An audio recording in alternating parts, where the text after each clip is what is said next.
Muy buenos días, damas y caballeros, amigas y amigos. Bienvenidos a este su espacio Periodismo y Sociedad, un programa abierto, horizontal, que se transmite por Cinevisión, Canal 19 y Allende de los Mares, donde tratamos temas de actualidad y con profundidad para la diáspora y para aquellas personas que desean ver este tipo de programas.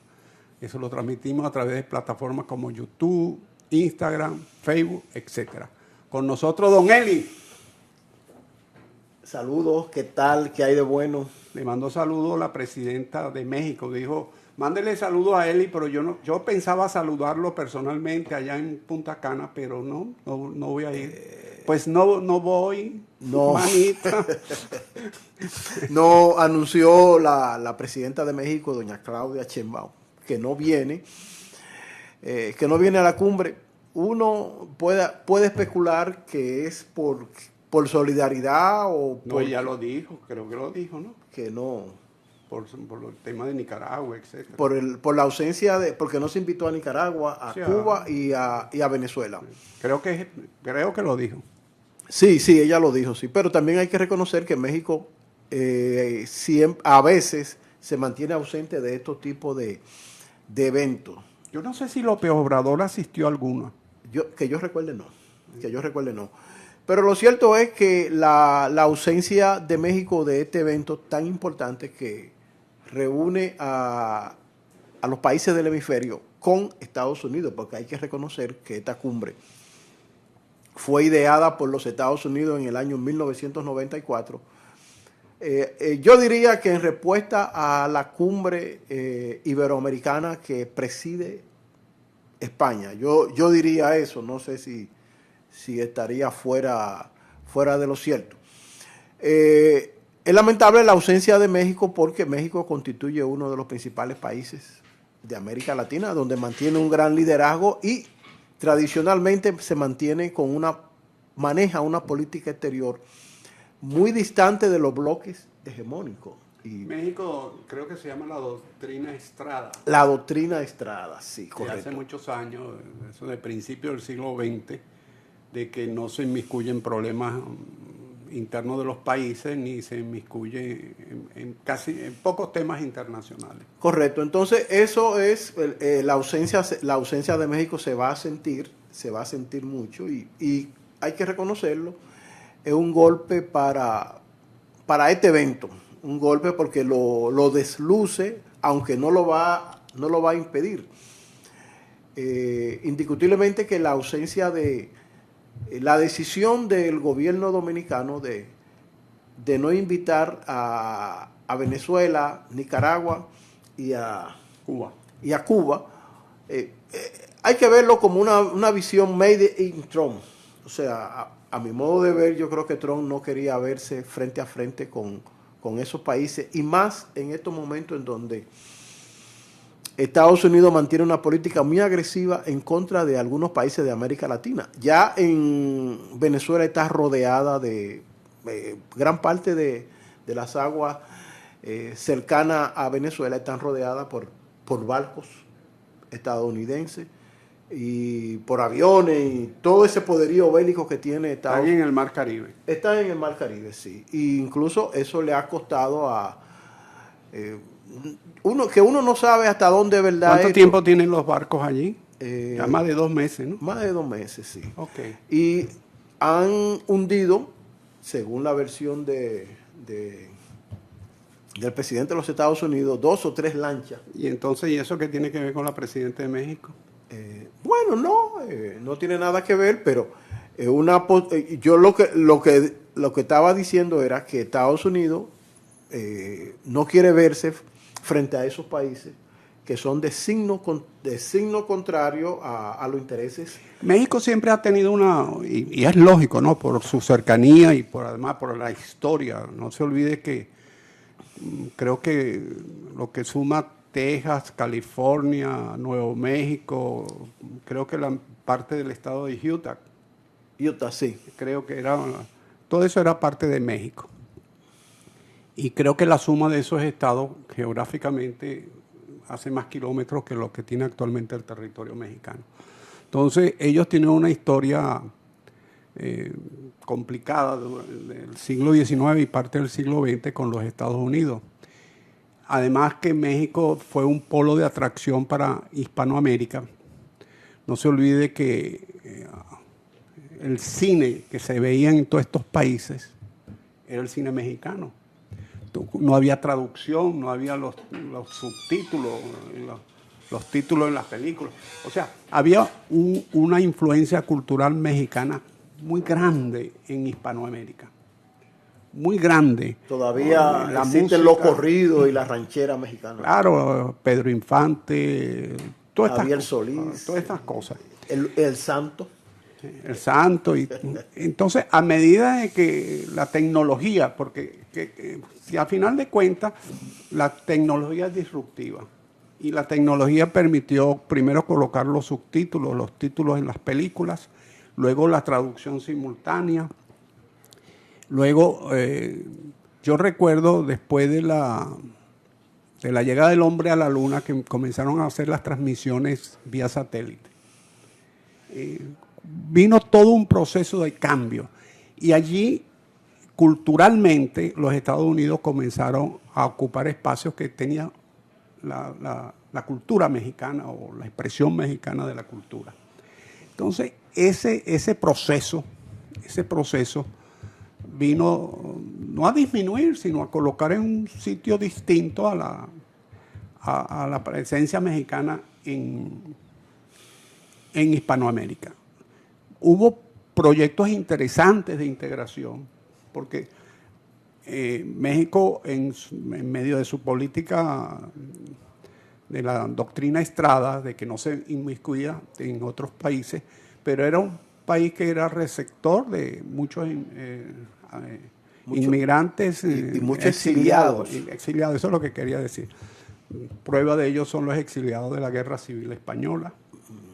Exiliado trujillita de acá. Recibió el oro, parte del oro, el oro de las arcas del Banco Central, vamos a llamarlo así, no se llamaba así en España en ese momento, de las reservas de la República Española, se mandaron la mayoría para Rusia, para la Unión Soviética, y una parte para México, con la idea de que sean de vuelta una vez que sea restituida la democracia. Los mexicanos devolvieron el oro cuando restituyeron la democracia. Los rusos dijeron que fue pago de guerra y se quedaron con el oro. El camarada Stalin hizo eso. No, ya era Brezhnev o Khrushchev, algo de eso. Entonces ya cuando la democracia, ahora después de la muerte de Franco. Pero bueno, ese no es el tema. El tema es que México recibió muchos exiliados, venezolanos, dominicanos, de todos los países. Y siempre ha sido un polo de atracción para Hispanoamérica. Eso ha venido decayendo. Hoy en día México es una potencia económica. El primer país exportador hacia los Estados Unidos es México. Superó ya a China. ¿A China? ¿A China? Sí, la superó. México y Canadá superaron a China gracias al Tratado de Libre Comercio con los Estados Unidos. Sí. Pero hacia Hispanoamérica no tenía una política de integración como tal. Ellos hicieron dos intentos, uno a través del Pacto de San José, el pacto que se firmó en San José, Costa Rica, cuando vino la crisis del petróleo del año 72, creo que fue. Por ahí, sí. Por la guerra del Yom Kippur, que lo firmaron México y Venezuela para ofrecerle facilidades, no rebaja de precios, sino facilidades en la venta, en el pago de la factura petrolera a los países de Centroamérica y el Caribe, que Venezuela lo cumplió, en México lo cumplió a media, y luego que eso desapareció después que llegó el presidente Chávez en Venezuela y lo sustituyó por Petrocaribe, donde ya México no participaba, por supuesto. Y antes también hubo lo que se llamó el Pacto de los Tres, un pacto entre México, Colombia y Venezuela. Ese Pacto de los Tres tenía como mecanismo, era integración económica, integración cultural, y eso tampoco prosperó. Entonces México, como dentro de el concierto de esos acuerdos internacionales, donde está en Latinoamérica, Hispanoamérica en particular, no ha sido muy activa. Está en la LAC, la Asociación Latinoamericana de Libre Comercio, que es una asociación muy antigua, que desde los años 60, pero no ha sido muy diligente. Por supuesto, estará en el CELAC y esas cosas, pero no ha sido muy diligente. Yo no sé, México se ha dado un poco la espalda a Latinoamérica también. Bueno, pero desde ese punto de vista, desde el punto de vista de la solidaridad con los exilios y eso, sí ha sido muy activo. Pero ha mirado a ese gran mercado que es el mercado... A través del Tratado de Libre Comercio. Y desde antes. Sí, desde antes, sí. Y en la frontera con Estados Unidos hay muchas empresas de capital mexicano y capital norteamericano y capital de otros países, de Taiwán, de Europa. Hay muchas empresas que han logrado ser el primer país exportador hacia los Estados Unidos. Mire, antes de irnos a la pausa, el presidente se refirió ayer en la semanal a que en el país se va a celebrar los centroamericanos. Los Juegos Centroamericanos y del Caribe. Es una fiesta deportiva de la juventud, del músculo. Más o menos se tienen presupuestado alrededor de 5 mil millones de pesos para ese evento. No es que yo me opongo a la celebración de los Juegos y al deporte, pero yo pienso que en una nación con tanta carencia, comprometer esa gran cantidad de dinero en la celebración de unos Juegos, que al decir de muchos, yo no, eso lo veo, el único beneficiado de eso van a ser quienes construyan las instalaciones, quienes reparen. No están construidas prácticamente. Bueno, pero la están reparando y se está invirtiendo una gran cantidad de dinero que le va a quedar una gran cantidad de... ¿Usted no está con mente sana, cuerpo sano? Sí, pero yo creo que por otra vía, o sea, aquí hay instalaciones deportivas en las escuelas, en las universidades. Esas instalaciones que se construyen para los Juegos Nacionales, la construyen y una vez construida, se convierten en pasto, para animales cuadrúpedos. Déjeme decirle, las instalaciones que se construyeron durante el gobierno de Hipólito Mejía para los Panamericanos en el 2003, que fueron unos juegos de excelencia en todos los aspectos y que le dieron un antes y un después al deporte dominicano. O sea, antes de los Juegos Panamericanos, República Dominicana tenía una presencia desde el punto de vista del cuadro de medallas en los distintos juegos. Después de esos juegos, la presencia dominicana en la obtención de medallas ha sido muy superior. Pero usted va a las instalaciones esas de los Panamericanos y en el 90% están operativas. Algunas las han mantenido, las han reparado, por supuesto, pero yo creo que el 100% están operativas. Yo creo que sí dejan. Entonces yo en mi opinión, ¿no? Yo pienso que debió de mirarse hacia esa sede de esos Juegos Centroamericanos. No la quería ningún país. Alguien se inventó una narrativa y se la dijo al presidente y lo convenció. Pero yo pienso que esos recursos pudieron haberse invertido en otras áreas. Salud, este país necesita todavía mucha infraestructura vial, educativa y algo que el retorno fuera mejor y más rápido. Yo entiendo que eso no es una inversión, sino un gasto. No, eso es una inversión y es una inversión productiva para la sociedad dominicana. Bueno, el deporte, además, los muchachos entran a hacer su deporte pensando que van a competir en un momento dado en una competencia, y valga la redundancia o la cacofonía, de estos juegos internacionales, sea panamericanos, lo que sea, o centroamericanos. Y colgarse en su pecho una medalla. Una medalla. Que representa al país. Representa al país. Eso es importante. Lo que pasa es que esa mentalidad procapitalista que tiene usted lo está horadando y esas cosas sociales lo están... yo pienso en la calidad del gasto y creo que pero quizás hubiesen ahorrado... En este momento no es... la nación no se puede dar el lujo de invertir. Hubiesen ahorrado en algunos casillos que están por ahí y hubiesen hecho, no los centroamericanos, hubiesen hecho unos nuevos panamericanos, con unos casillos que están por ahí que lo hubiesen ahorrado. Mire, don Isidro, ¿qué tal si nos vamos a una pausa? Porque Sí, tenemos un invitado de estrella, de gran calada, sí, con el cual vamos a hablar de economía y de política. Bueno. Así que pausamos y volvemos en el próximo segmento con nuestro entrevistado. Gracias, amigos televidentes, por continuar en sintonía con este espacio Periodismo y Sociedad. Y ha llegado el momento de nuestra entrevista estelar. Hoy contamos con la participación del profesor Héctor Sánchez, profesor de la Escuela de Economía de la Universidad Autónoma de Santo Domingo y presidente del partido Patria para Todos, a quien de inmediato damos la bienvenida. Saludos, don Héctor, ¿cómo se encuentra?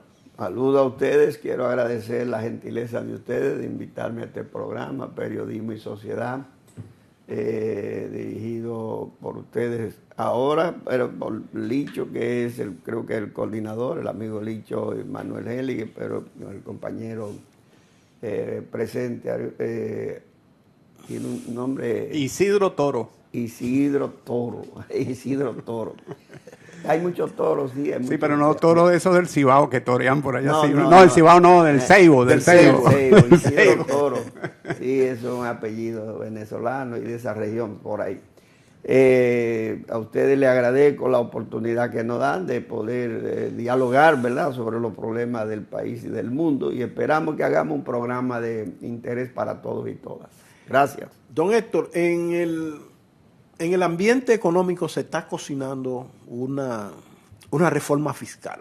Ya Magín Díaz, que es el ministro de Finanzas, se ha reunido con diversos sectores del país para plantearle y exponerle los aspectos que va a cubrir esa reforma fiscal. ¿Qué usted como economista, qué piensa que puede traer esa reforma que se está planteando? ¿Cuáles son los aspectos que podrían gravarse? Mira, en primer lugar, nosotros no hablamos de reforma, porque reforma es hacer algunos recortes, ¿verdad?, en los tributos, aumentar alguna tasa, reducir una, eliminar otras que se consideran improductivas.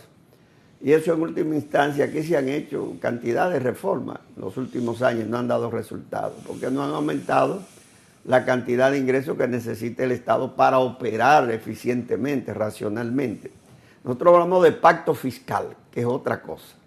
Un pacto fiscal no solamente ataca los impuestos, las tasas impositivas, sino que también tiene que ver con el gasto, su composición, las inversiones de lo que se recauda. ¿Para qué?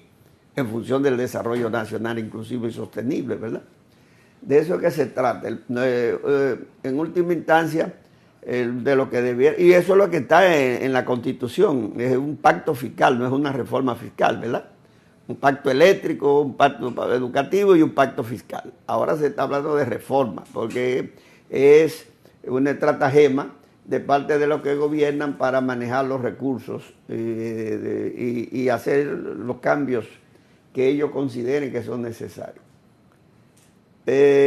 Lo primero sería que de discutirse debía ser un pacto fiscal, no una reforma fiscal.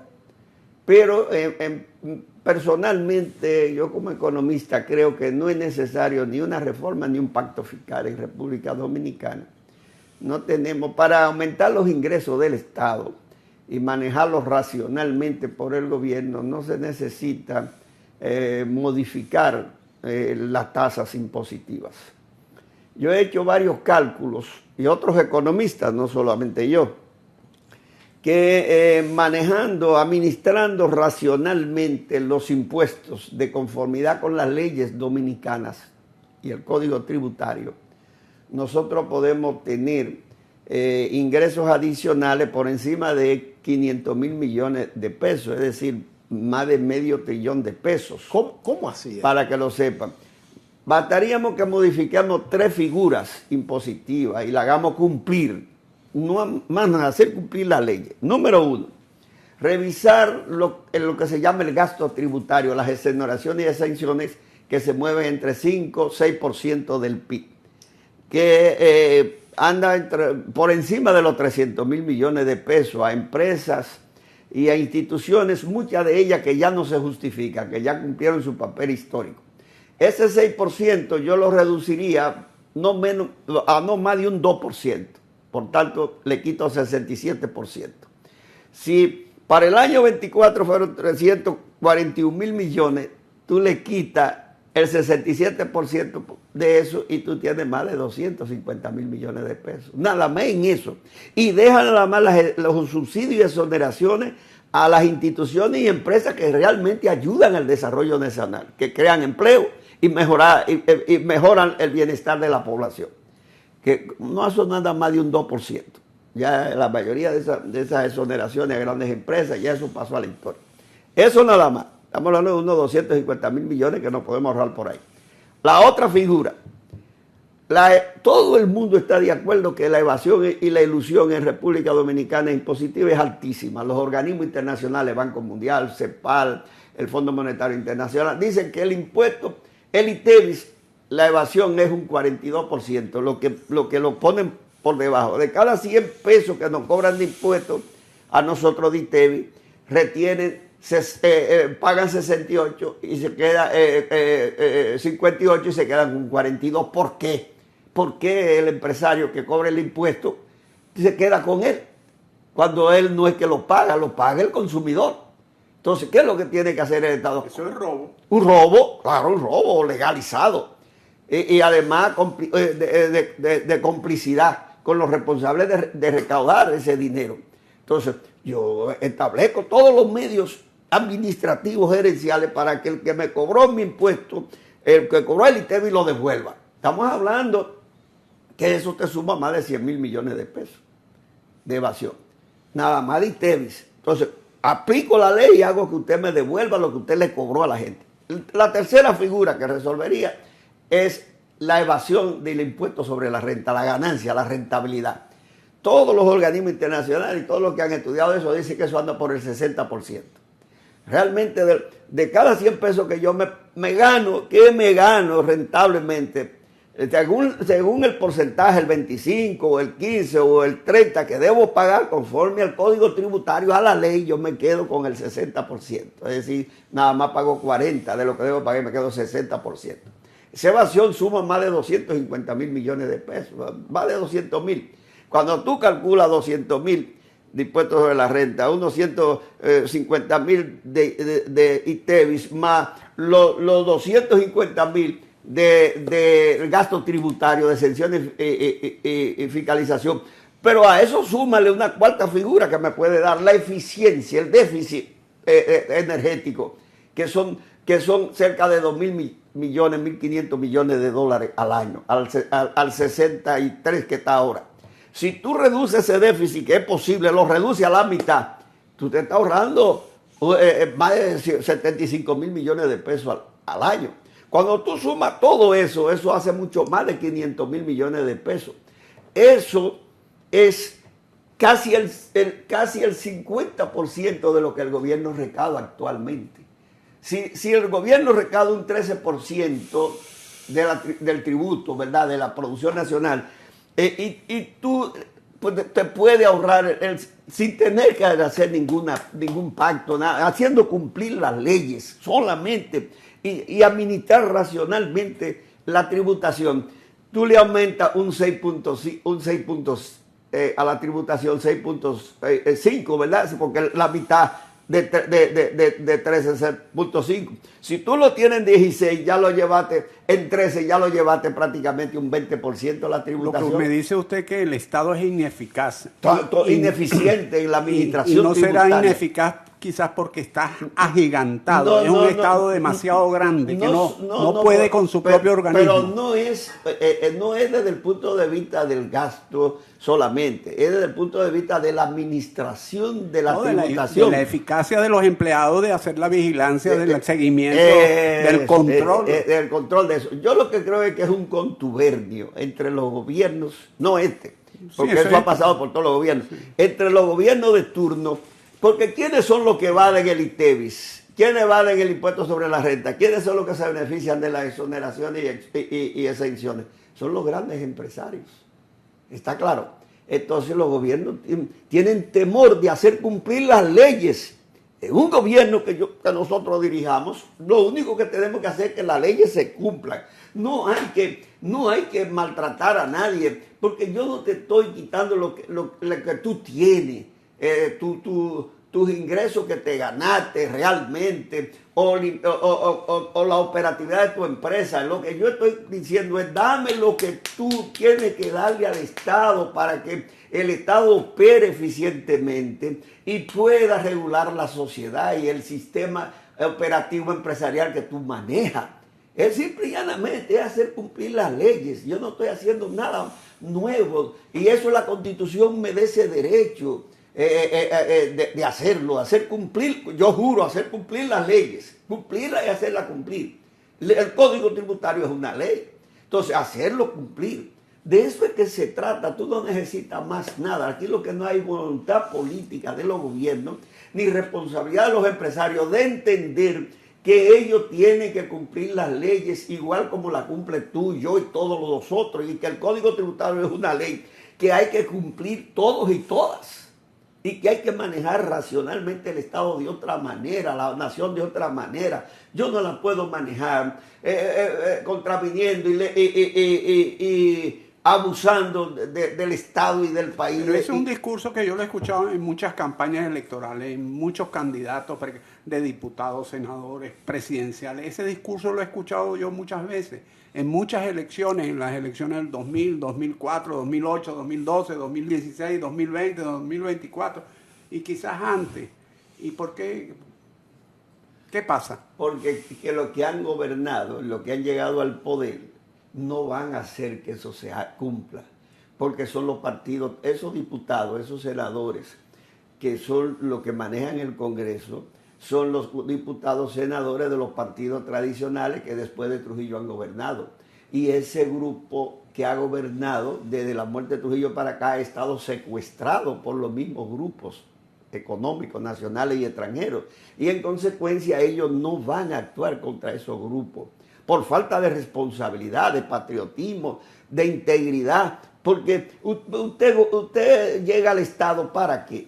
No es para agigantar sus riquezas, ni hacer crecer la riqueza de un grupo nada más, es para mejorar las condiciones de vida de la población, de la gran mayoría, desarrollar de manera inclusiva el país, es decir, con equidad. De eso es que se trata y de manera sostenible, que no afecte el medio ambiente, el hábitat que te permite a ti que te desarrolle con salud y bienestar. De eso es que se trata, pero ellos no lo hacen. Esos partidos tradicionales, reformistas, PRD, PLD, FEPU, PRM, todos se han comportado iguales. No han sido capaces de cumplir y hacer cumplir las leyes, en este caso el Código Tributario, ni revisar leyes que dieron de favoritismo, que en un momento dado se podían justificar para apalancar el empleo y la empresa, de darse cuenta que eso perimió, que eso hay que revisarlo, que ya en las condiciones actuales, como te estoy diciendo, el gasto tributario, exenciones y exoneraciones,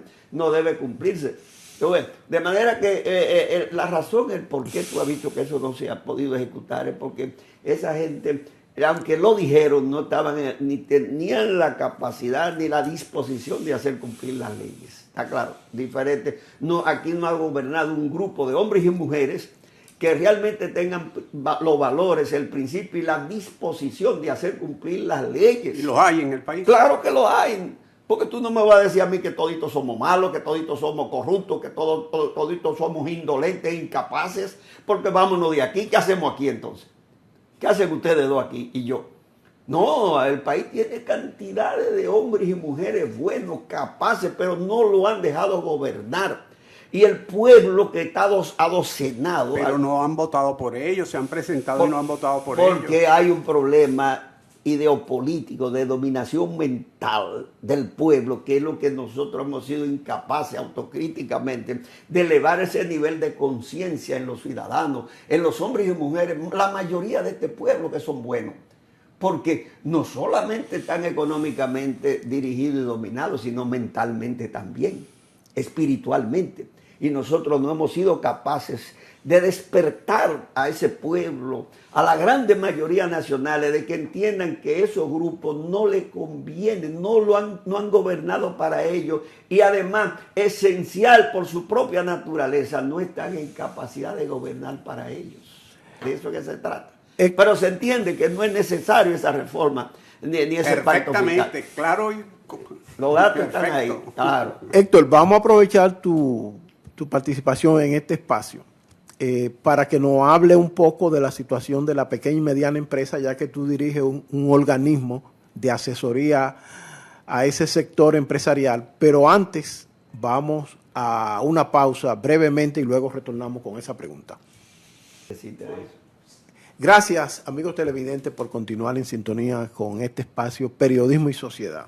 En el bloque anterior le habíamos dejado la pregunta en el aire a don Héctor Sánchez sobre la situación de la pequeña y mediana empresa en el país, cuál es la perspectiva que tiene que hay de este importante sector económico para la vida nacional. Mire, Manuel y Toro, yo tengo más de 40 años trabajando con ese sector.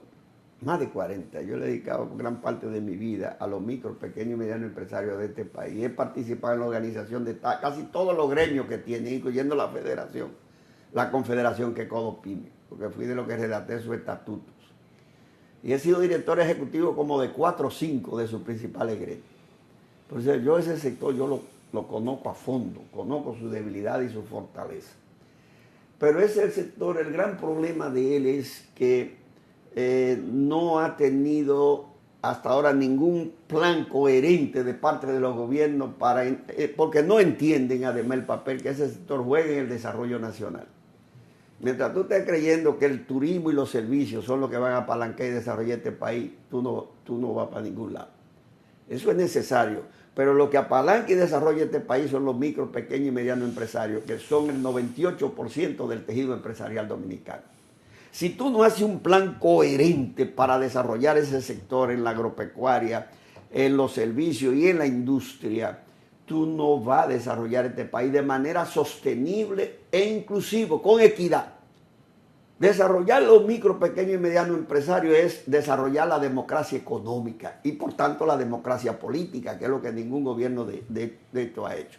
Para eso se necesita, en primer lugar, que tú lo proveas de recursos suficientes. Para eso hay que capitalizar el Banco Agrícola.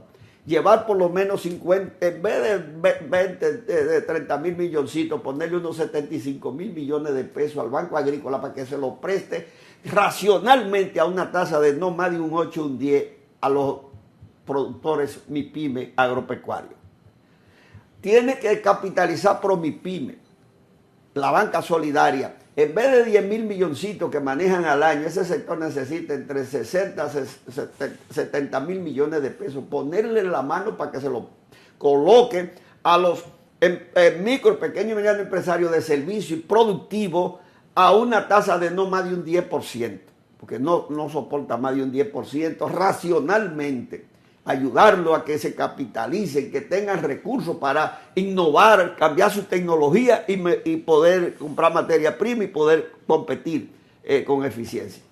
En tercer lugar, se necesita capitalizar Bandex, el banco de exportación para las MIPYMES, que es el único banco que existe que puede ayudar a las MIPYMES.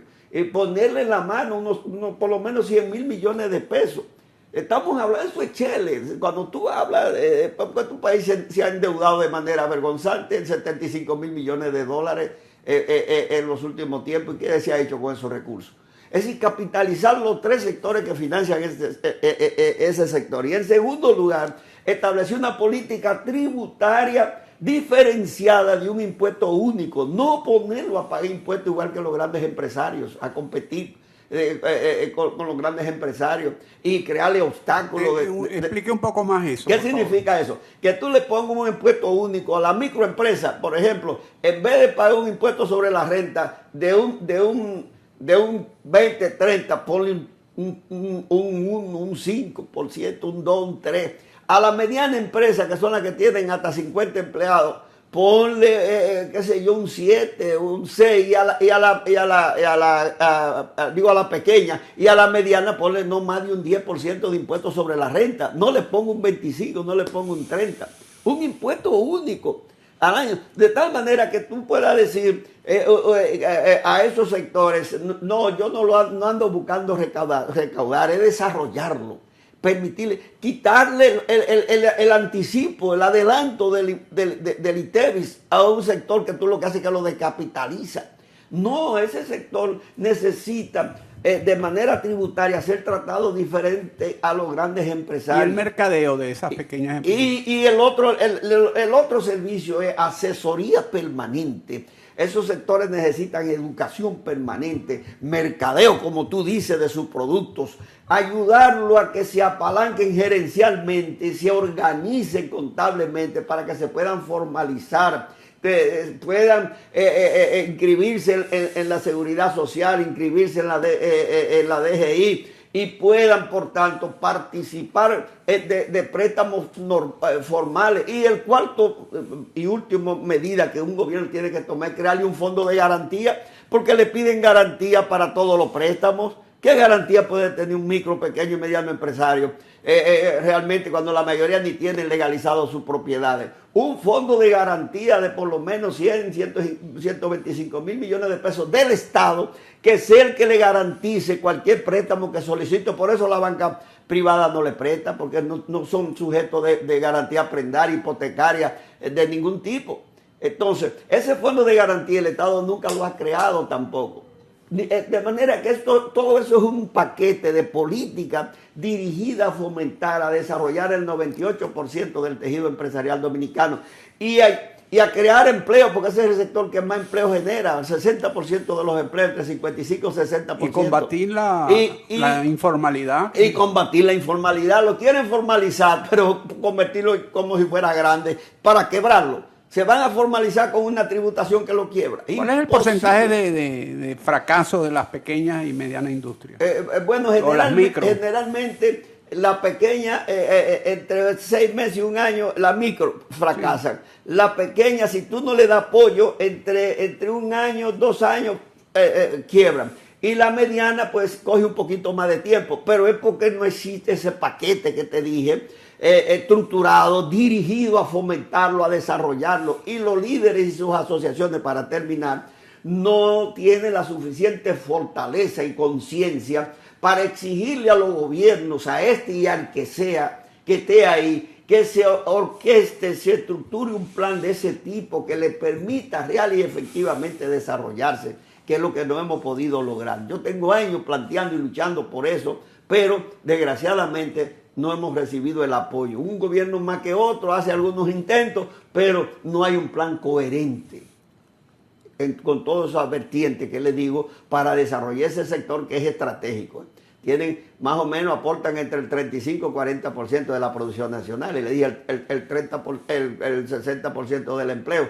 Pero del capital no tiene ni un 30% de todo el capital empresarial, siendo el 98% del tejido empresarial o algo más. Oigan bien, la gran empresa aquí no es más el gran empleador. El gran empleador. Crean más de 3 millones de empleos. Es un sector clave. Un país como este que lo que necesita es trabajo de calidad, de empleo. Ese sector es clave para generar los empleos a los jóvenes y a los desempleados del país. ¿Y cómo se relaciona esa con el cooperativismo? ¿Tiene alguna relación?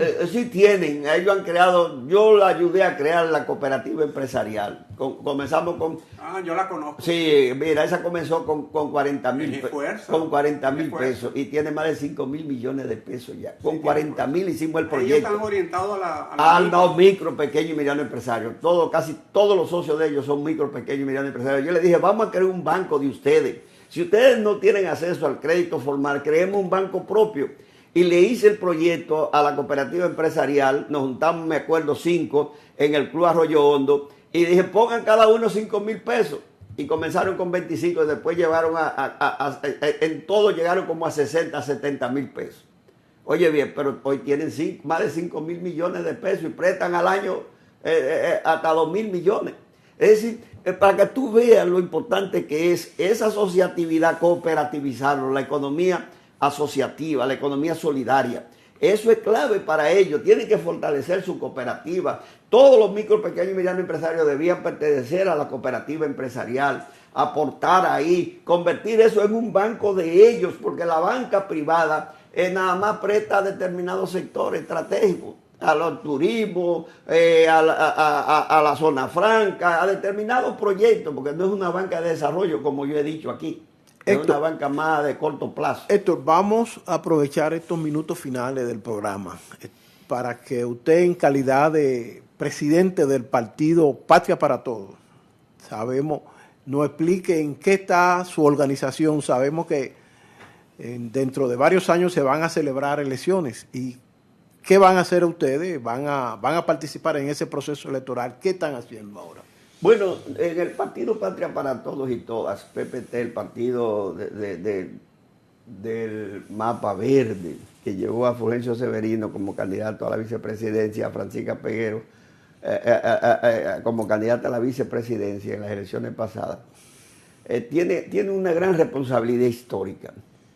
Porque nosotros tenemos dos principios que nos llevó a perder el registro electoral. Número uno, no hacemos alianza con los partidos tradicionales, porque ellos son los responsables de todo este desorden y esta crisis que hay en el país. Ni siquiera una alianza estratégica, táctica, nada. No hacemos alianza, porque dime con quién anda y te diré quién eres. Nosotros no podemos ser serios ni responsables, decirle al país que queremos un país diferente, honestidad, seriedad, eficiencia, racionalidad, equidad social, cuando nos juntamos con todos los que han fomentado lo contrario de eso y vamos junto con ellos. O sea, ¿el Partido Comunista Dominicano ha fomentado todo eso? No, yo me refiero a los partidos tradicionales, que es porque el Partido Comunista no ha gobernado en este país.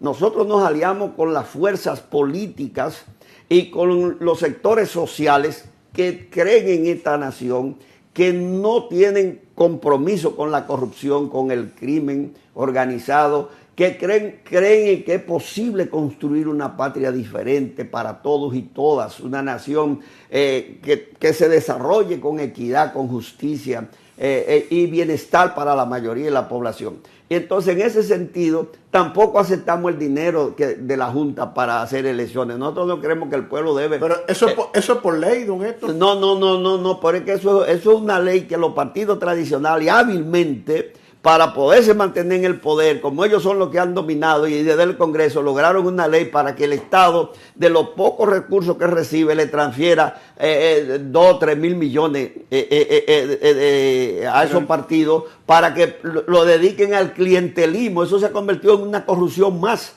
Pero a fomentar el clientelismo el doctor Peña político. Gómez decía que la democracia costaba cara y que por eso había que financiar. Pero el pueblo debe financiar a su partido. Si tú eres miembro de un partido, tú puedes pagar tu cuota, darle de lo que tú recibes. Pero eso no es en Suiza. No, en otros países lo hacen. Por eso en Suiza lo hacen. No, y en varios países más pobres de América Latina. No todos los países de América Latina tienen financiamiento de los partidos por recursos del Estado. No, son muy pocos los que gozan de eso, donde han maniobrado para eso.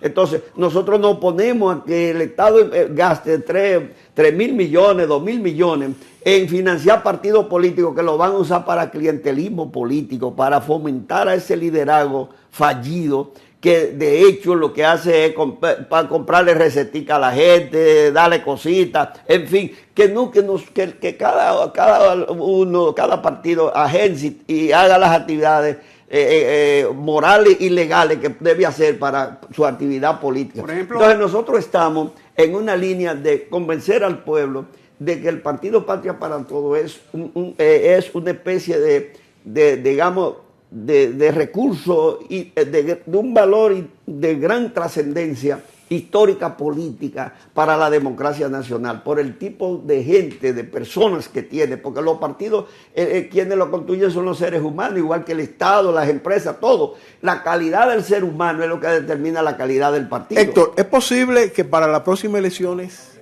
en el país se agrupen, converjan en un solo grupo, diríamos, las fuerzas democráticas que les sirvan de contrapeso a los partidos tradicionales? ¿Es posible eso? Yo debo decir, o sea, unificar los sectores democráticos. Yo debo decirte a ti, Manuel, y al amigo Toro, que si aquí no logramos crear una organización política diferente al PRM, al PLD, a la Fuerza del Pueblo, al Partido Reformista y todos sus aliados, aquí no hay posibilidad ninguna de lograr un desarrollo con equidad, con justicia, con libertad real, con democracia, con independencia real y sobre todo con honestidad. Eso es muy difícil porque por sus hechos lo conoceréis. Entonces nosotros estamos obligados a crear una fuerza política totalmente diferente a esa fuerza política que han gobernado post-Trujillo, por no decir antes, post-Trujillo.